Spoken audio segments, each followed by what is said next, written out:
Thank you, friends. Shabbat shalom. Greetings to you all. Let us once again begin by sending out healing to the world and to any of you in need of healing. To Alex, to Stavi, to Jeffy, to all those caught up in the tragic quake in Italy, to everyone, everywhere.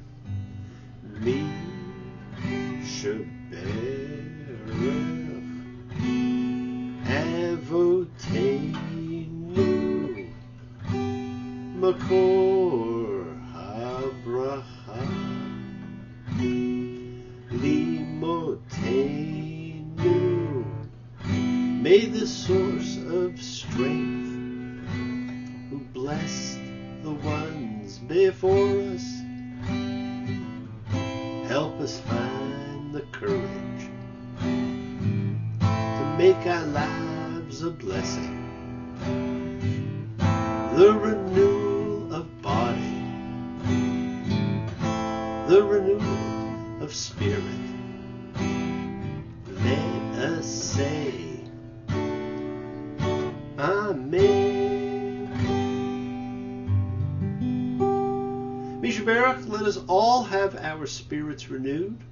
Well, friends, I hope you all enjoyed the wind down of the Olympic Games. The Olympics are always special for me and for so many. The talent to drive the dreams, the excellence, all the performers deserve great appreciation. And I hope you are all enjoying the tail end of summer. The weather in the Northeast has been absolutely spectacular. I hope it never ends, but alas, I know one day it will. Now, I've been very busy with weddings, and I have some travel coming up in a few weeks. I have to go to a strange and different foreign land to do a wedding. Then I go to one of my favorite cities, San Francisco, for some business where I hope to be able to see some people who do not know I am coming, although if they listen to this, they will know I'm coming. And then I have to head off to 2 more locations for a few more weddings as the wedding season comes to a close. Beautiful couples, each and every one. And I am so looking forward to doing my good friend Michael's son's wedding. And I hope to make it the gold medal winner of the Wedding Olympics. Because the world is round, it turns me on. Because the world is round.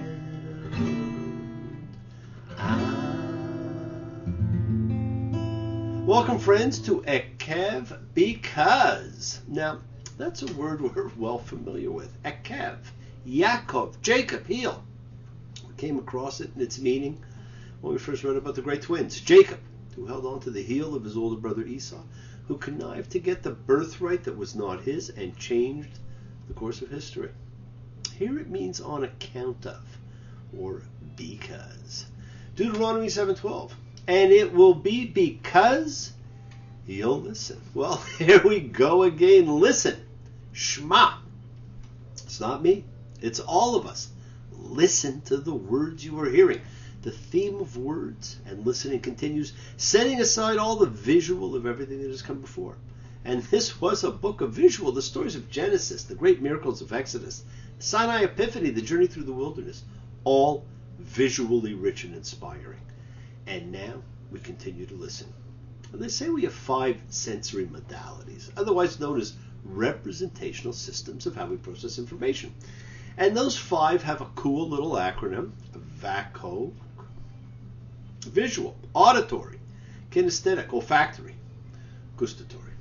And each of us has one that we have a stronger affinity with. And statistics suggest it is visual. And how do you know? Listen to what you or others say. I see what you mean. I hear what you say. I feel for you. Or read any of the great Bandler and Grinder NLP early studies. They are fascinating, simply fascinating. Anyhow, those are the big 3 of which most people will be based. In general conversation with someone, you can notice the words they use, and if you mirror back their modality, in all likelihood, you will establish rapport with them.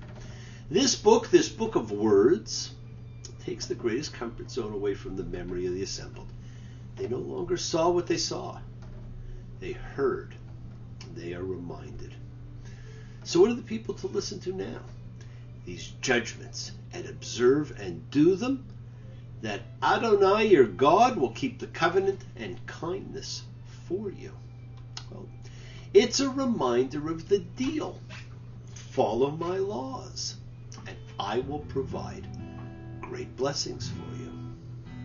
Because the wind is high, it blows my mind.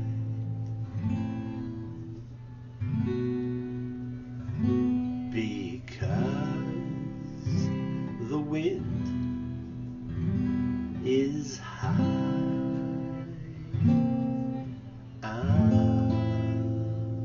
It is a fantastic list of benefits. Who wouldn't do it? And we've earned it because we're actually told why we were in the wilderness for 40 years.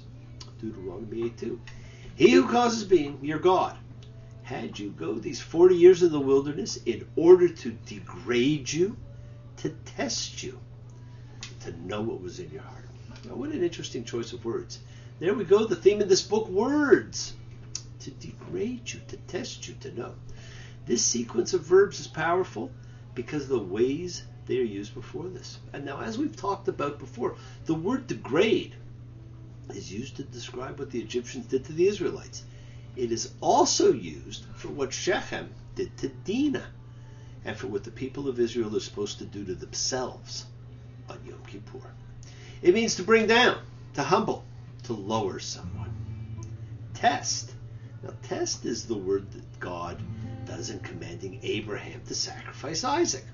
Now, the result of that test is that God says, now I know that you fear God. And so the third word here, know, conveys that the purpose of a divine test is still to establish what is in a human's heart. And hardly noticed, but found in this portion, Deuteronomy 8:10, we actually have the second real piece of liturgy, saying grace after meals. The Birkat Hamazon, the need to be grateful for what we have, and you'll eat and be full and bless the Lord your God for the good land that he has given you. Love is old, love is new.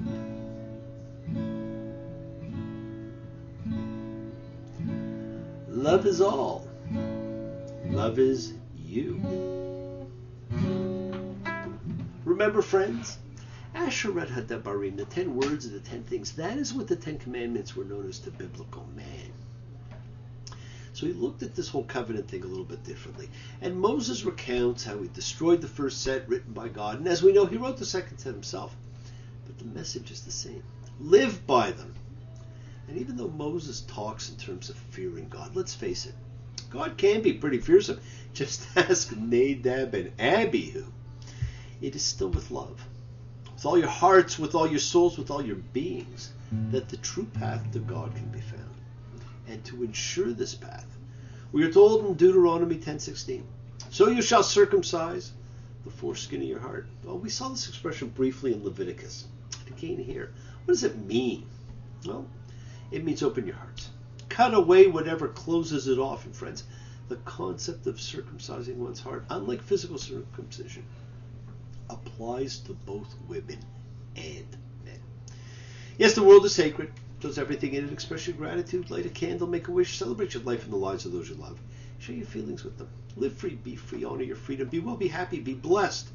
Share and honor the light and all who live in the light and continue to shine. Continue to send everybody you know goodwill and love. Pray for peace and freedom for everyone, an end to terror and hatred. Remember, friends, we are a community. We learn together, we celebrate each other, we love each other. We share this ride together, men and women equally. Let us send out love, not fear. Send out peace, harmony, good healing to all who need it. And please do, learn to forgive and learn to love. Open your hearts.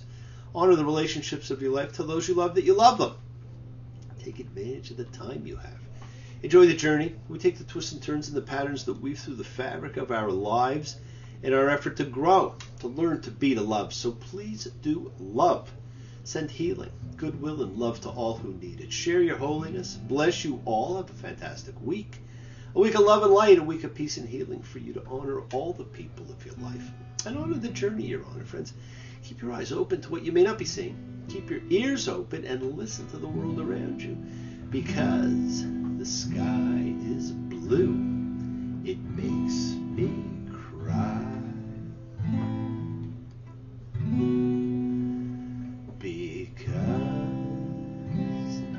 sky is blue. Do not stop your journey. Do not stop moving towards your promised land. It is always in sight, my friends. Keep on dreaming. Keep on being. Keep sharing. Keep shining. Keep teaching. Keep spreading your holiness. Do not follow fear. Now, thank you all once again for joining me, for participating, for sharing your lives, your love, your time with me. Love you all. Look forward to seeing you all next week. Be well till then. Shabbat Shalom.